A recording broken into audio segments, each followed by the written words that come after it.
Bisik doa waktu pagi dan doa hari siang, bisik doa malam sunyi agar hatimu senang. Salam sejahtera untuk kita semua, Shalom.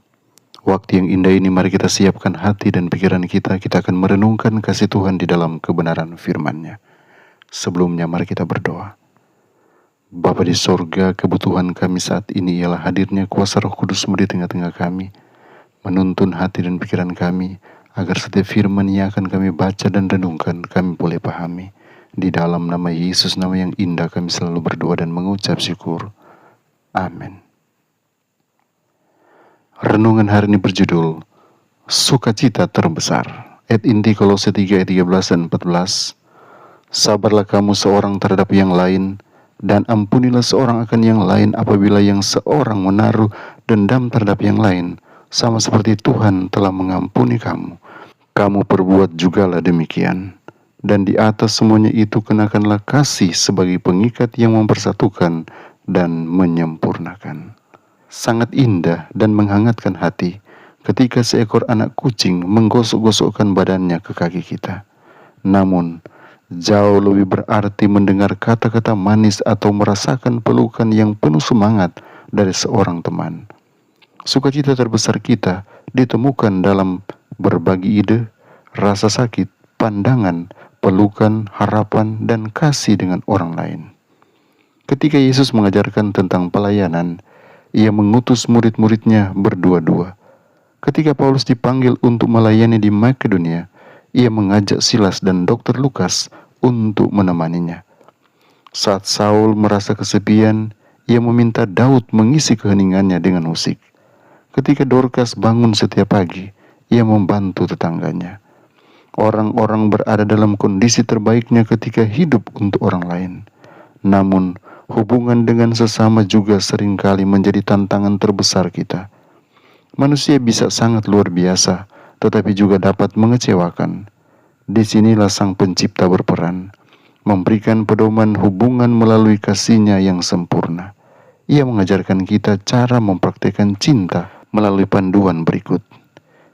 Ingin lebih banyak kebahagiaan dalam hidup Anda? Anda bisa mengunjungi tempat penampungan hewan untuk membawa pulang seekor anak kucing kecil. Tetapi ada pilihan yang lebih bermakna. Kembangkan hubungan Anda dengan sesama. Teguhkan persahabatan melalui email, telepon, atau pertemuan tatap muka.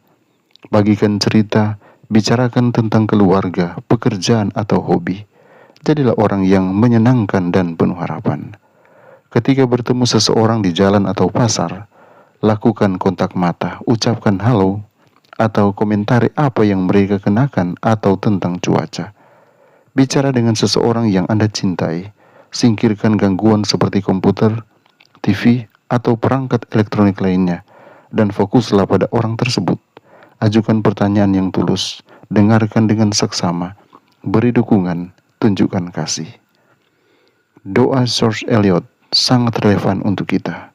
Semoga setiap jiwa yang menyentuh jiwa saya, baik itu sentuhan sekecil apapun, mendapat kebaikan, sedikit rahmat, dan pikiran yang baik untuk membuat hidup ini berharga. Tuhan Yesus menolong kita memahami firman kebenaran ini. Mari berdoa. Bapa di sorga, kami datang dengan penuh ucapan syukur karena penyertaan yang sempurna yang kami rasakan. Kami boleh ada saat ini dan boleh mendengarkan firman-Mu. Terima kasih untuk kekuatan firman yang akan menolong kami melangkah maju bersama-sama dengan Tuhan, dengan suatu jaminan kemenangan menjadi bagian setiap anak Tuhan yang menyerahkan penuh hidupnya ke dalam tangan-Mu. Bapa, berkati umat-umat Tuhan dalam semua aktivitas yang mereka akan lakukan, apapun itu Tuhan. Di dalam tangan Tuhan kami serahkan, biarlah Engkau yang akan kendalikan arah langkah mereka, sehingga kesuksesan mereka boleh raih. Kalaupun mereka diperhadapkan dengan tantangan dan cobaan hidup, kiranya Tuhan jugalah yang akan menuntun mereka ke dalam segala kebenaran, menguatkan mereka, memampukan mereka untuk menang. Karena kami berdoa dan memohon berkat-Mu dalam nama Yesus. Amin.